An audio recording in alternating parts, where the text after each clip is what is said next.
Welcome everyone, week 7. We're going to review this again after the break in week 9, but today we're going to start to talk about class 2. This is not Kennedy class 2 partial dentures. This is retrognathic denture setup where the lower anteriors are well behind the upper anteriors, or if overjet is more than the class 1 to 2 millimeters. So we have a case now in front of us that we're going to create occlusion rims if we haven't already, and we're going to get and acquire the bite registration, and that bite registration will be a class 2 arrangement. And where you need to set up the denture teeth with this in relationship. Now, there's different types of class 2, the different extremes of class 2, and I want to talk about them here. But possibly beforehand, let's review, first year about identifying and defining class 2 jaw relationship, and describe the various causes of it, and describe the divisions of class 2, as well as different techniques. And I think this is where the dental technician needs to hone in, specifically here on this section. We're going to hone in on the different techniques or varieties of techniques for setting up the class 2 teeth. We've got the angles of classification, and there's 3, and this is review from last year. We've got the class 1 or orthognathic, class 2 retrognathic, and class 3 prognathic, which will be our 3rd project this semester. So we've completed the class 1 in bilateral balanced occlusion using our semi-adjustable articulator, and we'll do the same for the class 2 arrangement in front of us today. So class 1 is the maxillary and mandibular first molars are in a standard relationship. If you look at the first molars here, where the upper molar is half a cusp distal to the lower first molar on the lower.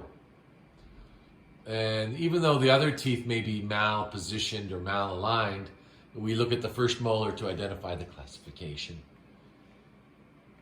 Class 2, the maxillary first molars occlude at least a half a cusp more mesial than that of the lower, and division 1 or 2 refers to the inclination of the anterior or maxillary incisors. Division 1 is proclined, which I think would be our something we're more used to seeing, possibly a little bit more than the 10 degrees that we averaged on our class 1. And class 2, division 2 is retroclined, and we have some illustrations here to see this.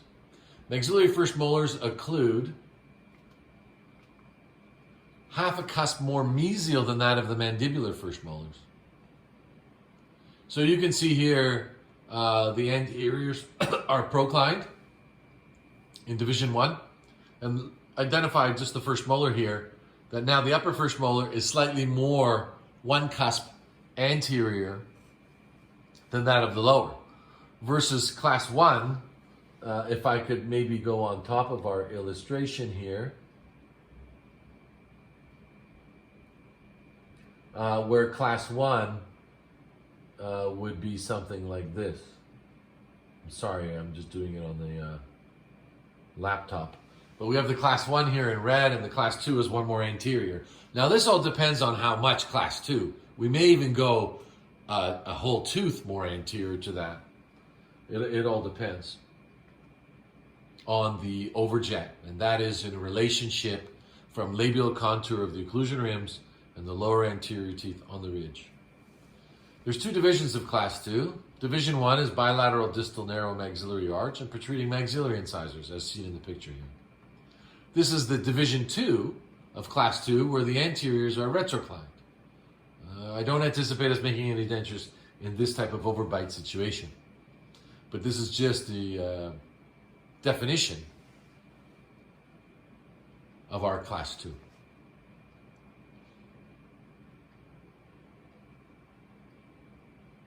Retruded maxillary central incisors.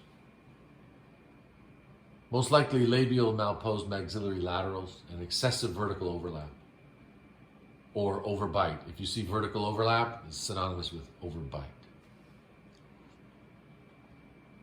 We have our classification system. And this is a tooth-to-tooth relationship. Jaw relationship classification is based on Engel's classification of skeletal development. Although the teeth are no longer present, the patient is edentulous. The Class 2 jaw relationship exists when the ridge crest of the maxillary is outside the ridge crest of the mandible, to the extent that if the teeth were set in the normal relationship, the mandibular teeth would be in such a lateral position as to make the mandibular denture unstable. That means we would have to set the lower teeth off the ridge to capture a Class 1 situation. I think this is the biggest mistake that dental technicians make, is we try to stretch all our bite classifications into a Class 1 because it looks easier, it's neater, it's easier to understand bilaterally with protrusive bite contacts and lateral contacts. So here we have our general profile form. We have the lower jaw inset, it's retrognathic. Characteristics of this is a skeletal issue. When the patient's natural teeth were present, they were in a Class 2 molar relationship.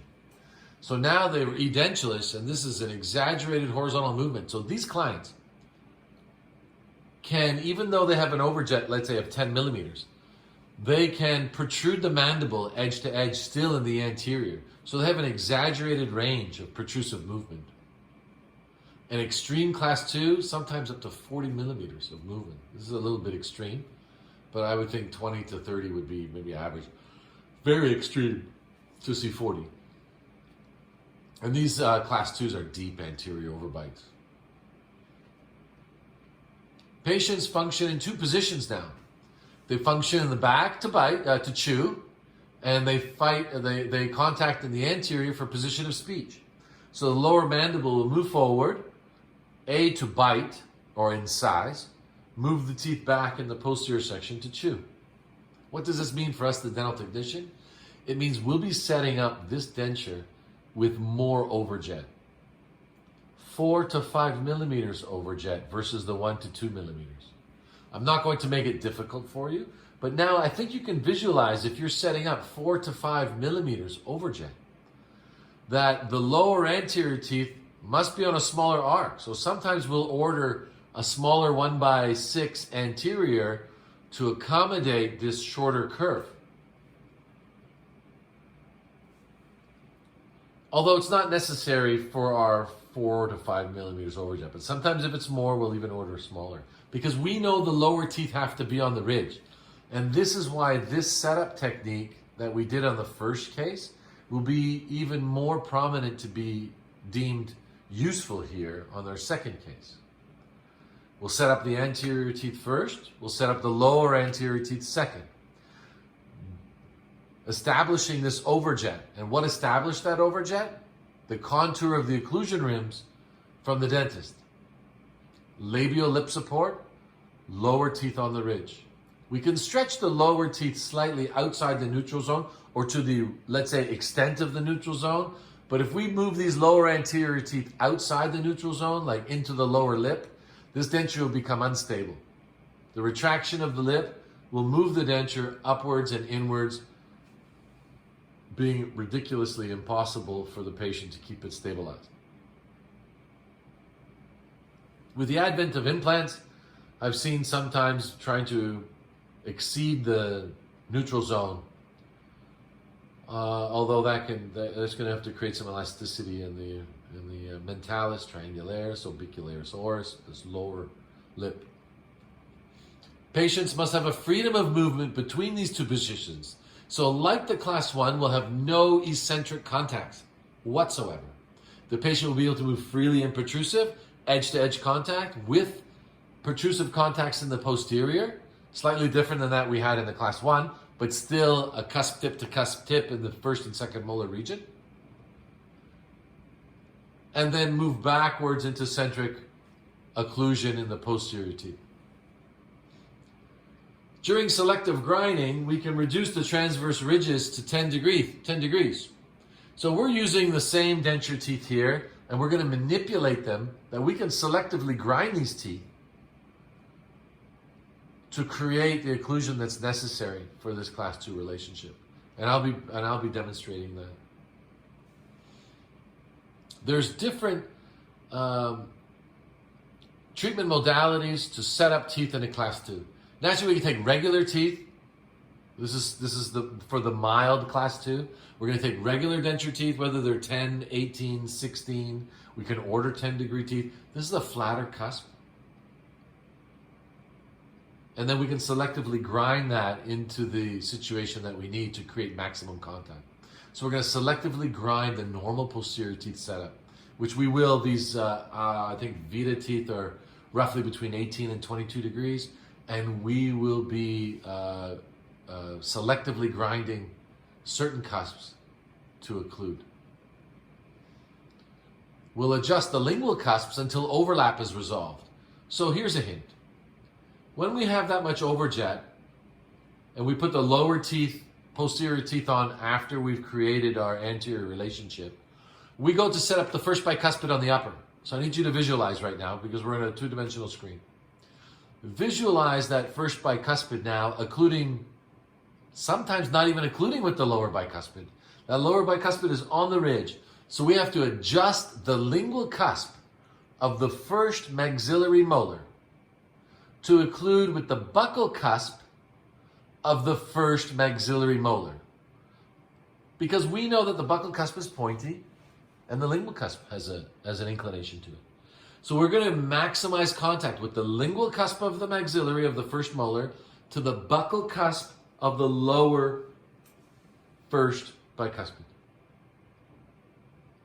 I think that's the most important part here right now. We can stop. This is going to be like our Waterloo, so to speak, of our second case setup. That we adjust the lingual cusp of the first bicuspid, grind it flat, still keeping our horizontal overlap from the posterior region. So that buccal cusp of the first bicuspid is still hanging down as much as our canine. So the plane of occlusion is still parallel to the allotragus line, parallel to the interpupillary line. Camper's plane is still maintained, but the lingual cusp of the first bicuspid is trimmed flatter to occlude with a slightly adjusted buccal cusp of the first bicuspid on the lower. Now, you're going to have to acoustically understand what I'm just saying here until we visualize it and see it and repeat ourselves for the 21st time, that you will understand this selective grinding of natural, or let's say of standard 18 to 22 degrees posterior teeth, and using them to establish a normalized class 2 bilateral balanced occlusion setup. Now, if we do want to grind 20-degree teeth, then Ivoclar creates a T-type mold where the buccal cusp of the lower is already flat and the lingual cusp of the first bicuspid is already flat.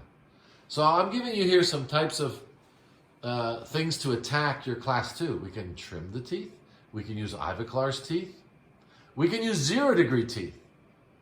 This screen right here in front of you is the most important screen I want to kind of stay on or repeat myself. Trimming teeth, 18 to 22 degree teeth, using 10-degree teeth and trimming them. Ivoclar makes a T-mold. We could use 0-degree teeth, which is very easy for our class 2. We set this 0-degree teeth on a flat plane. We also set with compensating curves. And we can have combination occlusions, meaning lingualized occlusion, where we're going to use a flat lower with a cusp upper. Or we could just use the lingualized teeth, but still have to be selectively ground. So here's what our, let's say, ammunition or repertoire is for the dental technician, is to decide which one of these we're going to do. I would start with number 1, and that's going to be our first case. We're going to take some regular teeth, we're going to grind them until we can contact. If there's something easier, we can use the Ivoclar. If it's extreme, we'll use the monoplane, and you'll see in the pictures coming up. Extreme class 2 though, anterior ramp with cusp teeth. Or 0 degree teeth. So if it's a div 2, here's your 2 plans of attack. So this screen right here, I'd like you to commit to memory. We won't have our time together to utilize all of these techniques, but we will do number 1, selectively grind normal posterior teeth. Normal meaning 18 to 22, average denture teeth. And we will grind them into bilateral balanced occlusion with an overjet of 4 to 5 millimeters in the anterior section. We won't have time to do a combination case or a class 2 div 2. But what I've done is to cover this is our prognathic case, project 3, we will use the 0 degree teeth.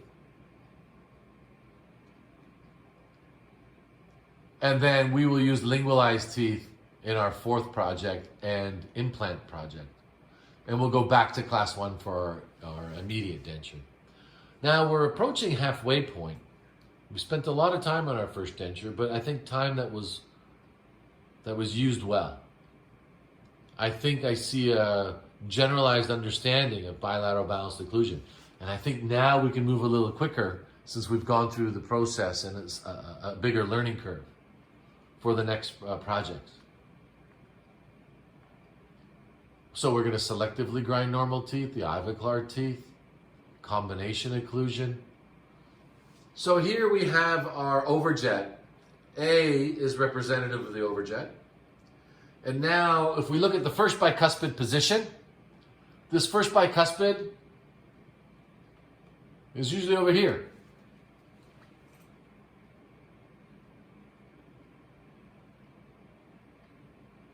It's usually over here.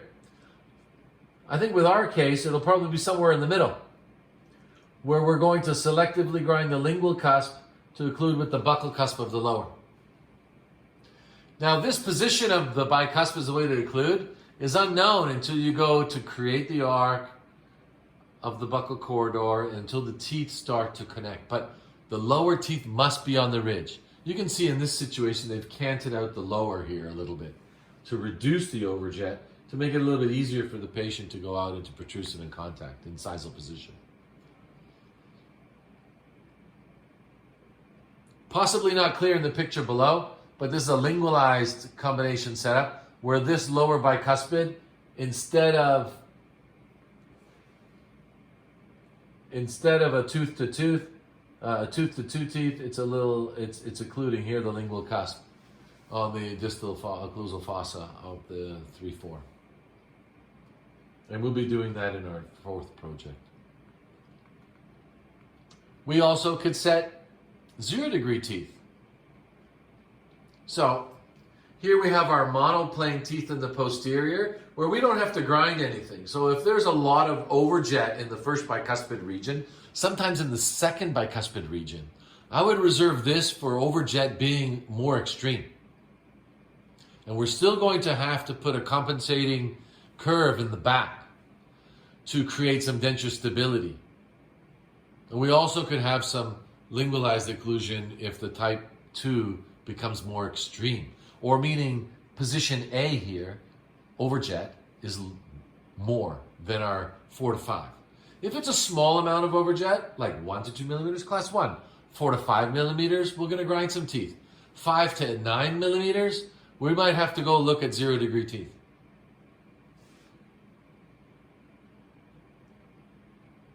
And obviously this is dependent on the arch form, meaning if the lower mandible is a lot smaller than that of the upper maxillary ridge.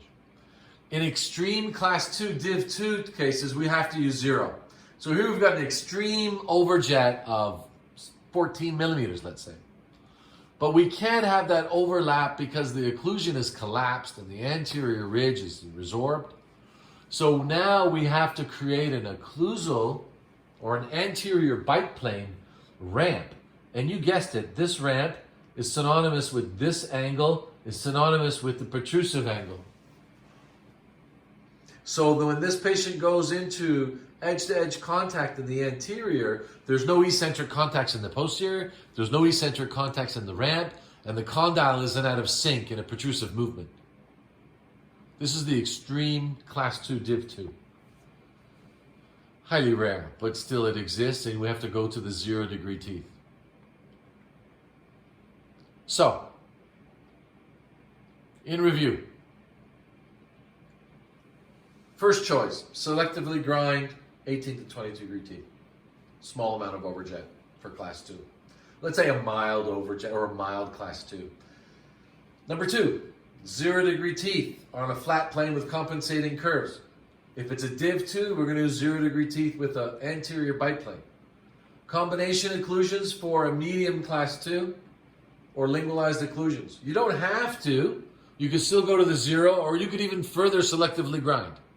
But this is what the dental technician, I believe, in the marketplace is missing.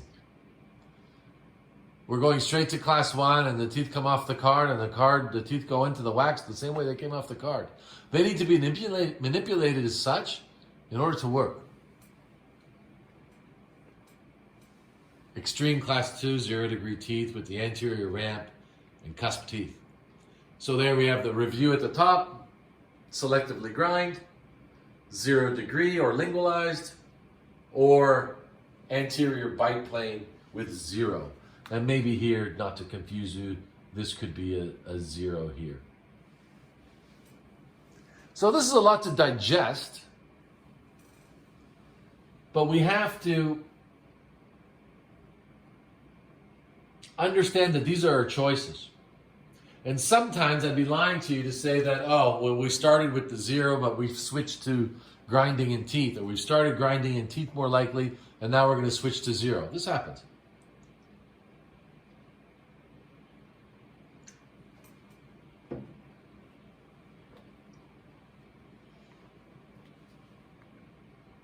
Procedures. Set up the anteriors. Set it to the rim contour for labial lip support. We'll try to steal some space horizontally to minimize the horizontal overjet. We'll try to steal some with the lowers. Incorporate a lingual ramp in the anterior if it's extreme, like the div 2. Now, we're going to set the lower anteriors. Where? Again, with the labial lip support of the lower rim. If that's not given to us from the dentist, we cannot go more labial than the inside of the labial sulcus.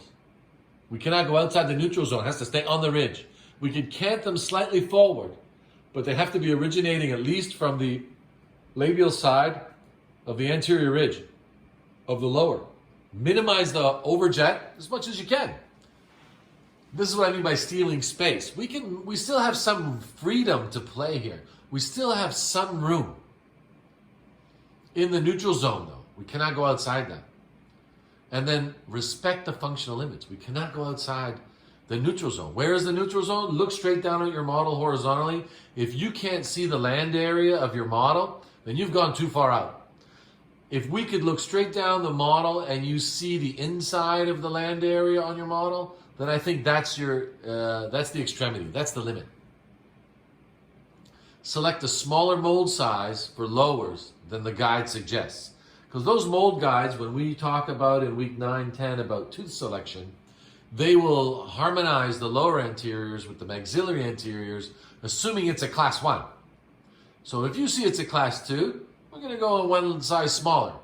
I'd be lying to you too if I've gone with the same size and then switched them out and then switched them out again. I mean, there's a trial and error here. But I think, as I've told you before, the technician that can anticipate what's going to happen will have success faster. Now, the beginner has to go through those learning curves, has to go through the growing pains, and sometimes has to learn those growing pains 10 years in to our career, to be reminded of the fundamentals here in front of you. And I would chalk that up 10 years from now saying, you had a bad day, or you had a better day, or not as a good day as it could have been. So, upper anteriors to the labial contour, rim, lip support.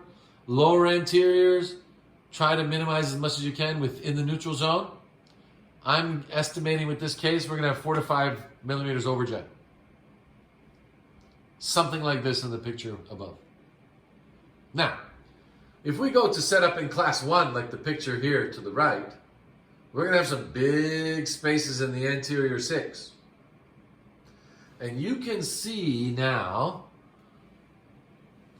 perfect picture, that the labial of this is just inside the land area. The labial of the lower anterior is just inside the land area of the model. This is an average of atrophy. Irrespective of where the ridge is. Because the ridge could be atrophied and the maxillary way in. But this is the labial contour lip support. And what does that mean? It just means the prognosis of the denture may be more guarded than it would have been to begin with. And this has to be intimated between the client and the dental professional. Or the dental professional and the client. So if we have this space in the anterior, we can't leave diastemas. Unless that's suggested by the client. So we're going to set up the upper 6, lower 6, all the lower teeth nose spaces on the ridge. When you go to set the first bicuspid here, you will notice that this first bicuspid is probably in this situation. But the horizontal overjet is a lot lower. They will barely contact. So the lingual cusp of the upper 4 will contact the upper cusp, the lingual cusp of the maxillary 4 will contact the buccal cusp of the lower 4. Nothing to do with the occlusal. Nothing to do with the fossa. There's no cusp fossa here. There's no cusp marginal ridge. It's lingual cusp to buccal cusp for the first bicuspids. Now, since they're point-to-point contact, we'll flatten them both out because we don't have the Ivoclar T-mold, nor do we have 0-degree teeth. So we will be in somewhat creating a 5 or 10-degree tooth in the posterior 4s region, creating a maximum contact and centric occlusion between upper 4 and lower 4.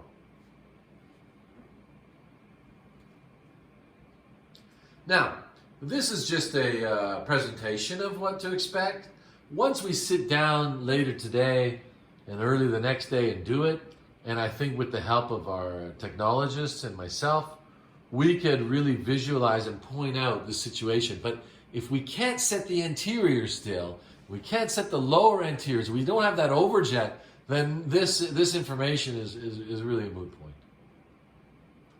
If we can't mount the models in Bonwell's triangle, if we can't make the occlusion rim,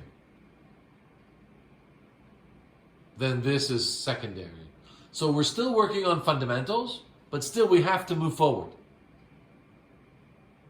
Did I say move forward? Oh, I love that word. I'm sure to say unpack and pivot very shortly. No, I retract. I will not. I digress. But there still is 2/3 retromolar platyclusal plane. There still is an overbite of 1 to 2 millimeters. For this case, the condylar guidance, we will leave it 30.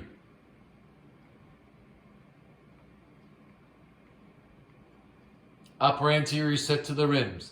Watch the buccal corridors. You can't come in too tight. They have to stay on the same arch form. Incorporate a lingual ramp if it's extreme, and the lower anteriors, watch your horizontal overjet and stay within the functional limits. And the teeth are adjusted for spacing after the jaw records here. So here we have our class 2. It looks a little squished in here at the back. It looks normalized. Sometimes extreme, they'll drop a bicuspid. But in this case, we're not going to. They would keep the regular size and drop a bicuspid. It's another option, but we're not going to do that. Unless we drop an upper bicuspid. So do you see how the canine is almost over top of the other canine? This tooth could be even on top of this one, depending on how much horizontal overjet we have. The vertical overlap will be the same as the first case. These teeth might not look much different to you, but this would be a lingualized setup where it's just a half a cusp over. So this would be our class 1. This is our lingualized, and we're going to go a little bit further anterior and do a class 2, which is almost tooth to tooth on top, depending on how much overjet there is. So sometimes we have to go back and adjust our anteriors. I'm not a big fan of this canine up and down, almost retroclined, but aesthetically it may work.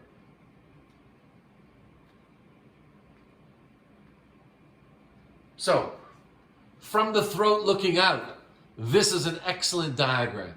Lingual cusp of the upper may or may not, depending on the overjet and depending on the shrinkage or the ridge relationship, may or may not contact the lower.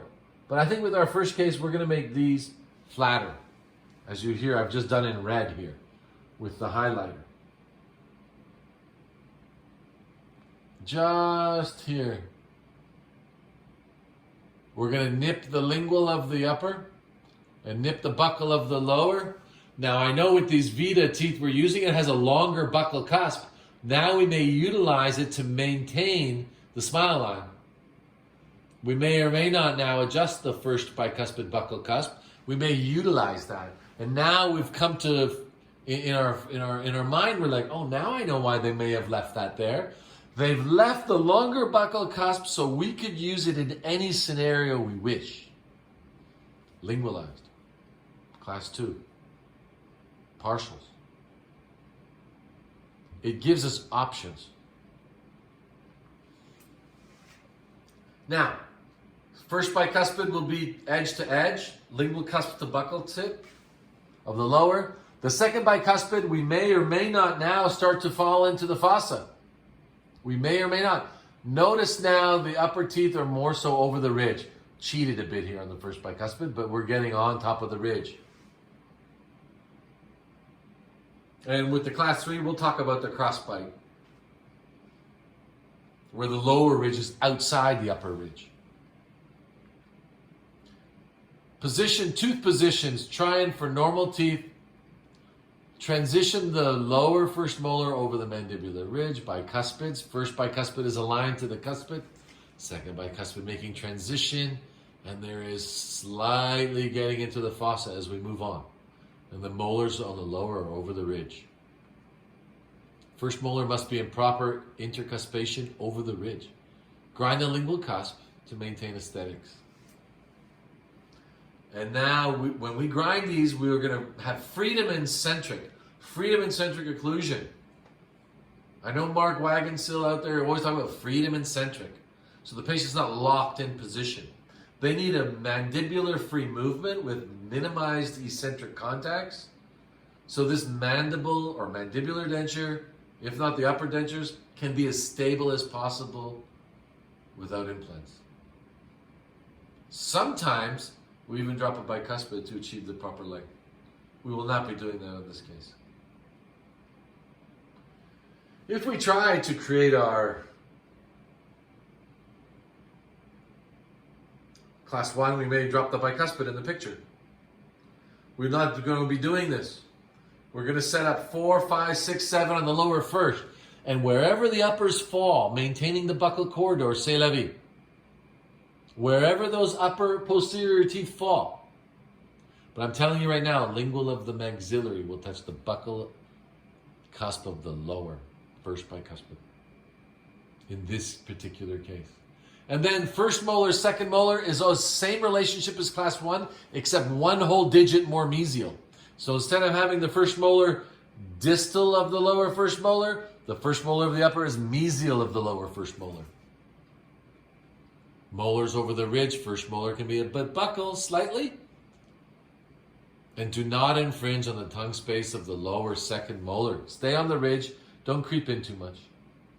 There's something Mr. McCorman will talk about if he hasn't already first year, and I will later on, is Pound's line. This is the buccal ridge line on the lower. Selectively grind the bicuspids now. I'm going back to the beginning.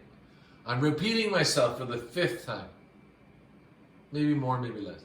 If you notice, the upper cusp of the first bicuspid is flattened. And we'll flatten this lower one too because it's a little high on these Vita teeth. So we'll have lingual to buccal contact in the first. Second, we'll start to slide into the fossa. Almost set up within a balanced situation here for the second bicuspid. Reduce the lingual and buccal cusps of the second bicuspids. So we're going to reduce the inclination of these. That's why I said 10-degree teeth may be more suited. There is no set pattern for class 2. We must, as a technician, adapt to the situation at all times.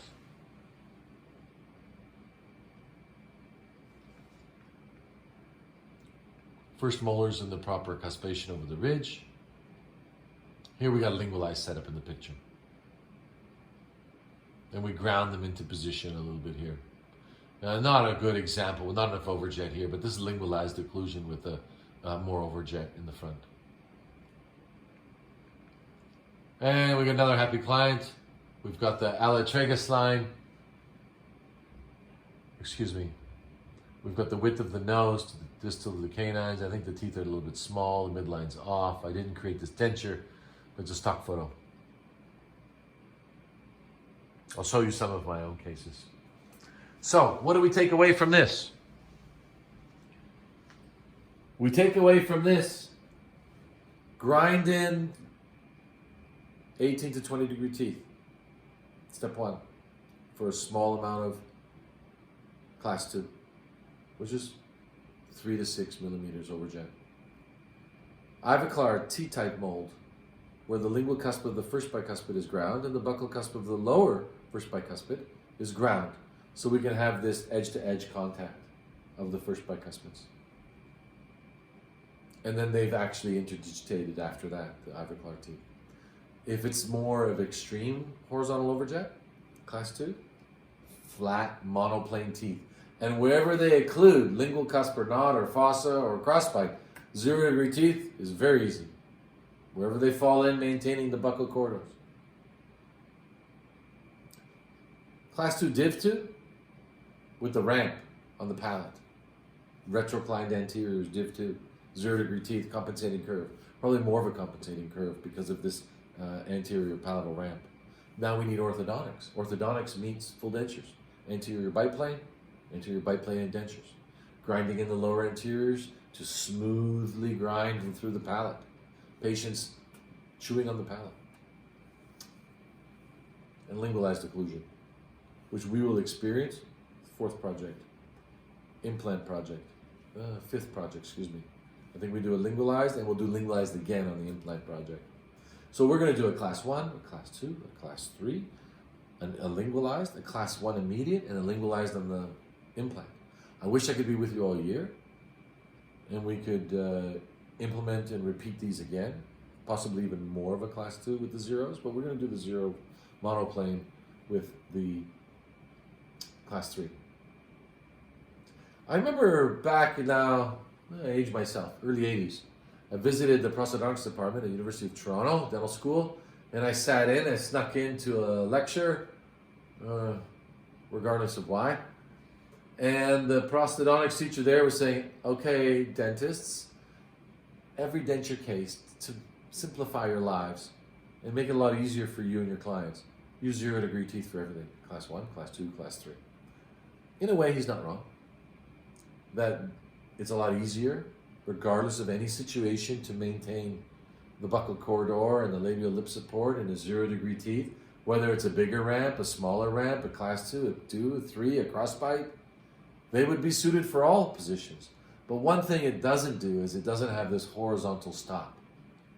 This horizontal stop that the natural teeth do that stop our mandible. So what happens is our mandible from going forward. So if we have someone in a class 2 or even a class 1 with zeros, over time, without relining or proper maintenance, that patient will be prognathic or acquired class 3 bite. 5 years, 10 years, 2 years, 20 years. I'm not sure. But I've witnessed that these patients become an acquired class 3, and now, just making dentures, we have to rehabilitate the client, meaning rehabilitate the TMJ to move the mandible back into the, centric relation, most retrieved position of the head, of the neck, of the condyle, and the glenoid fossa, in an unrestrained position. But when those patients are acquired class 3, they've been functioning outside that area for so long, they cannot be rehabilitated, at least not rehabilitated that quickly, and now incrementally dentures will be made, if time even permits. Anyways, have a great week, a good week off. Enjoy yourselves as much as you can with the situation going on outside. Thanks.